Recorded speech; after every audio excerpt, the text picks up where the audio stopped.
Hello everyone, a warm welcome to the channel P3 Talks, Perceive, Practice and Prevail, जहाँ पे आपको SSB से related complete information मिलेगी. So in today's video we're going to take a sample TAT picture and we're going to see a sample response from an aspirant and try and analyze what are the mistakes the aspirant has committed and how can we go about correcting those mistakes. Before we start the video, you should know what is the correct procedure to write TAT, what is the correct conduct of TAT. All these things I've covered in this particular video and you can find the link to this video in the description box given below. So this is a sample picture for today's video. Please pause the video for 4.5 minutes. Write a story, choose a particular theme and put it in the comment box and I will try and correct it for you in my upcoming videos. The sample story written by an aspirant. Sita was a sister of Himanshu. Himanshu went for the exam of IAS. He worked hard and prepared well for that. But he did not got selected in the exam.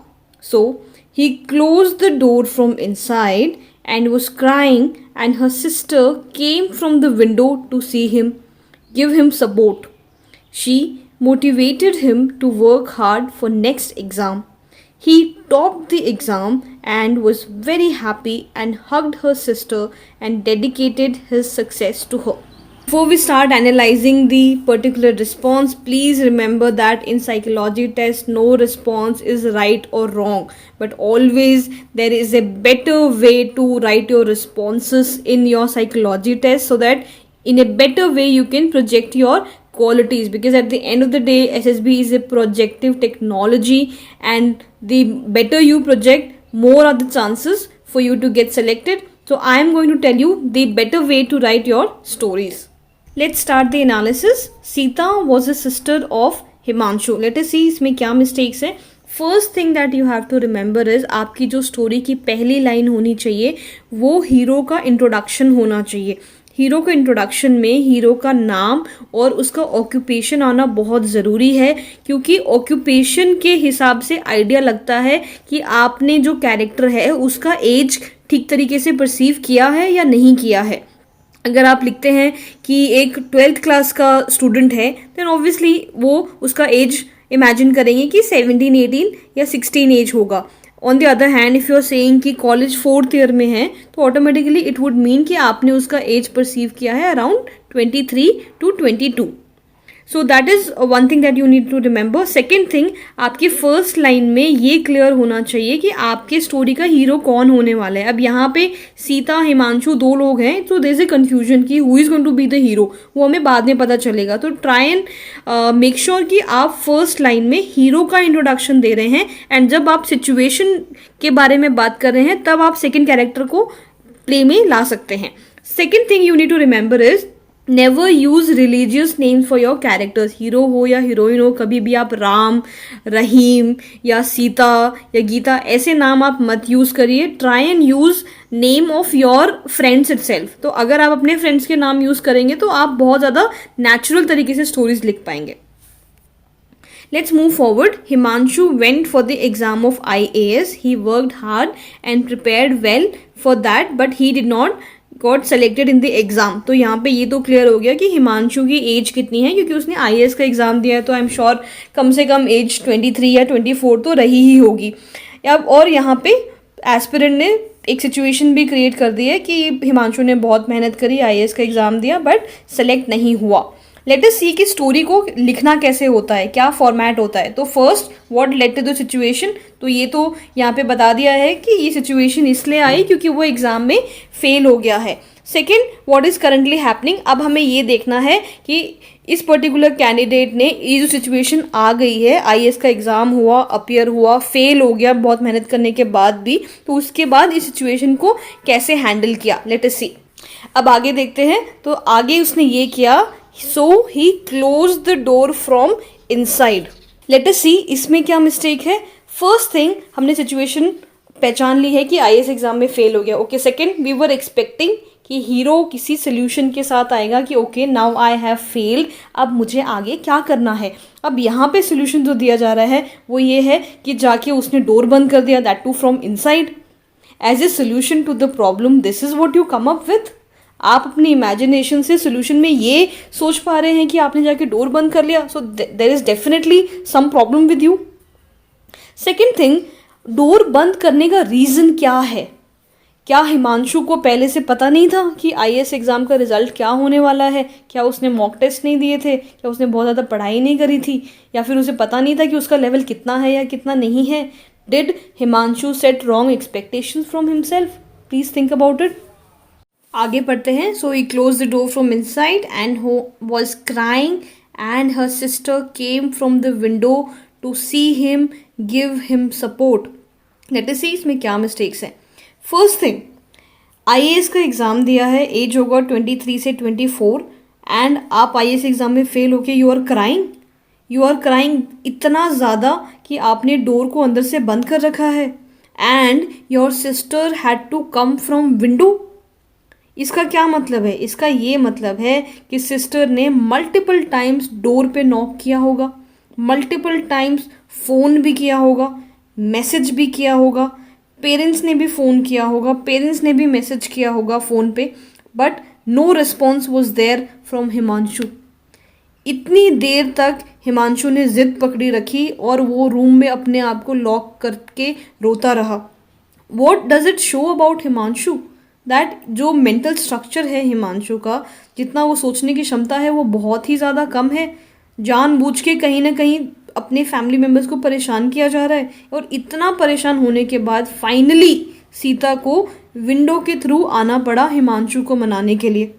Now at this particular age 23-24 साल में जब आप IAS बनना चाह रहे हैं और आपका मेंटल स्ट्रक्चर ये है, आप सिर्फ इतना ही सोच पा रहे हैं, तो what kind of officer are you going to become? तो ये यहाँ पे एक सोचने वाली बात है कि जितने टाइम तक वो रूम के अंदर लॉक था उस टाइम पे क्या उसके थॉट्स रहे होंगे, क्या उसने सोचा होगा, क्या उसे पहले से नहीं पता होगा कि आईएएस में उसका सिलेक्शन होने वाला है नहीं होने वाला है? He would have given multiple mock test. जब पेपर दिया होगा तब भी पता चल गया होगा, उसके बाद जब आंसर की आई होगी तब भी पता चल गया होगा कि मेरा क्या होने वाला है। तो जब रिजल्ट वाले दिन ये सब रोना धोना जो किया जा रहा है, इसका क्या मतलब है ये यहाँ पे समझ में नहीं आ रहा है। नॉट रेडी टू एक्सेप्ट कि हाँ ठीक है, नाउ आई हैव फेल्ड, अब मुझे आगे मूव ऑन होना है। Yes, at times when we fail हमें किसी और के सपोर्ट की ज़रूरत पड़ती है, बट इतना ज़्यादा डिपेंडेंट होना किसी के ऊपर ठीक बात नहीं है। नाउ सीता आके सपोर्ट कर रही है उसको। अब किस तरीके का सपोर्ट कर रही है?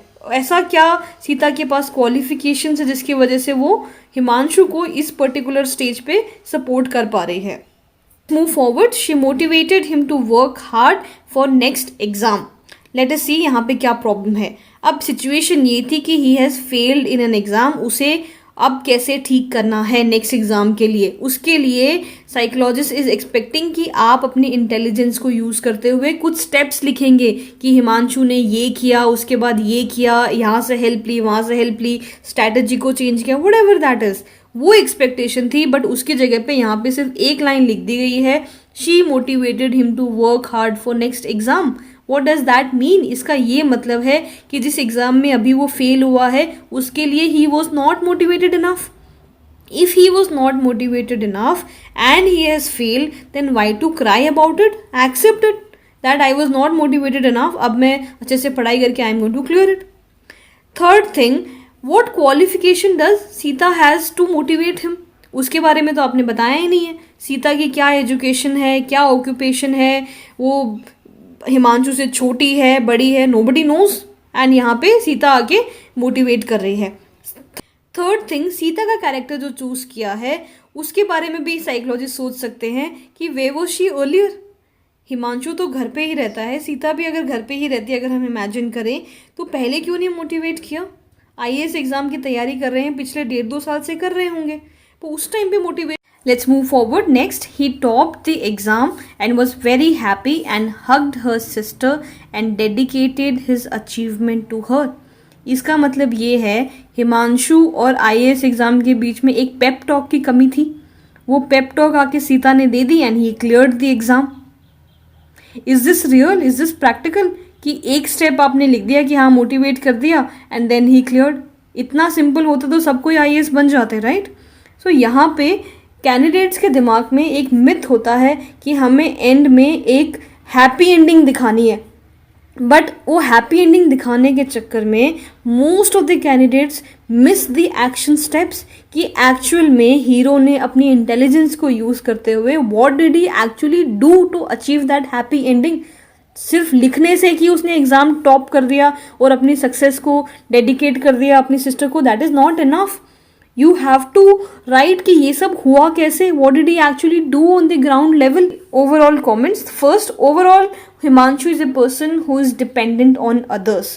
Now I think he is old enough to handle his own problem, but at times ऐसा होता है, we fail in a exam, we are sad about it, we need little bit support of others, but उसको exaggerate करके आप मत लिखिए। For a fraction of second or for few minutes you can be sad about it, you would want to discuss it with someone, but then whatever you have to do वो आपको खुद करना है। You can't be dependent on others to motivate you। आपने self start बनना है, kick start नहीं बनना है, आपने खुद को motivate करना है, because the best motivation that you can have is self motivation। Second is Himanshu is being greedy in nature. He did not prepare well for the exam. He was not motivated enough. Then he failed and then he is crying. इसका मतलब ये है बिना मेहनत किए उनको results चाहिए। Third thing, he wants to gain sympathy of others. Again by crying, by creating all the drama, family members के सामने sympathy gain करना चाहते हैं। Now next is Himanshu is not aware of his own capabilities. हो सकता है उसका IQ level इतना कम है कि IAS जैसे एग्जाम में बहुत पढ़ने के बाद भी he is not able to clear. तो that ways he should be intelligent enough to choose his own goals according to his own capabilities. Next is जो स्टोरी है ओवरऑल ये काफ़ी एक सेल्फ सेंटर्ड स्टोरी है, अपने बारे में बात करती है कि I appeared for an exam and then I failed and then somehow then I worked hard and then I passed. तो कहीं ना कहीं आप पढ़ाई से बाहर नहीं सोच पा रहे हैं। तो most of the candidate what they do is कि हमेशा जब भी थोड़ी सी भी स्ट्रेस वाली प्रॉब्लम या पिक्चर उनको दिखती है, थोड़ा सा भी प्रॉब्लम लगता है तो वो उसको पढ़ाई से कनेक्ट कर देते हैं। There are so many other problems other than studies as well, there are so many areas where he could have faced a problem और उसको आप सॉल्व कर सकते थे। Now next is even in imagination Himanshu imagined himself failing and crying and then someone coming for help and then supporting and then he's achieving something. So what does this show? It's a test of your imagination. TAT is purely a test of your imagination. आप imagination में अगर आप failing और crying imagine कर रहे हैं then you can imagine what kind of a person you are. So what you have to do is आपने एक ऐसी सिचुएशन इमेजिन करनी है जहाँ पे आप कोई सोल्यूशन ओरिएंटेड बात कर पाएँ, लोगों का भला कर पाएँ, you are able to help other people, you are able to impact masses. ज़्यादा लोगों के लिए जब आप काम करोगे, पढ़ाई से थोड़ा बाहर निकल के देखोगे और सिचुएशन थोड़ा एनालाइज करके आप स्टोरीज लिखोगे तो you will be able to show more qualities of yours. So let's see how to actually write stories. The first part you have to talk about is introduce your hero in one line. In one line you should be giving your hero's name and occupation जिससे hero की age का एक idea लग जाए. Next two line you should be talking about the situation कि situation क्यों आई, उसकी क्या ज़रूरत थी, what led to the situation. इसमें क्लियर हो जाना चाहिए कि इस पर्टिकुलर स्टोरी का थीम क्या होने वाला है. नेक्स्ट जो आपकी 5-6 लाइन होने वाली हैं ये बहुत ही ज़्यादा इम्पॉर्टेंट है. एज ए हीरो आपने उस प्रॉब्लम को सॉल्व करने के लिए क्या किया, ग्राउंड लेवल पे आपने क्या मेहनत करी, क्या एफर्ट किया, किसकी हेल्प ली, कैसे दिमाग लगाया, कैसे लोगों को कन्विंस किया and then finally how did you actually solve that particular problem. और इस स्टोरी में हमने देखा कि एक्शन स्टेप के नाम पे there was just one step, in fact I can say 2 step. The first step was crying and locking himself inside a room and second step was कि सीता आके उसको मोटिवेट कर रही है. So that's not the right way. As a hero, as a leader, how you solve, आप 5-6 line उसके बारे में लिखिए and then finally talk about what is the final outcome कि लास्ट में एक्चुअल में क्या हुआ. एंड उसमें पॉजिटिव आउटपुट आप लिख सकते हैं, there is no problem, but then positive output तक कैसे अराइव हुए वो आपने बिल्कुल लिखना है. लास्ट में यू कैन राइट कि हीरो को कैसा फील हुआ, did he feel satisfied, did he feel happy about it. So that's the correct way to write a proper TAT स्टोरी. Thank you so much for watching the video. If you have any questions regarding this video or SSB preparation, you can follow me on Instagram handle by the name P3_talks. If the content was helpful for your SSB preparation, hit the subscribe button and share it with your friends. Thank you so much.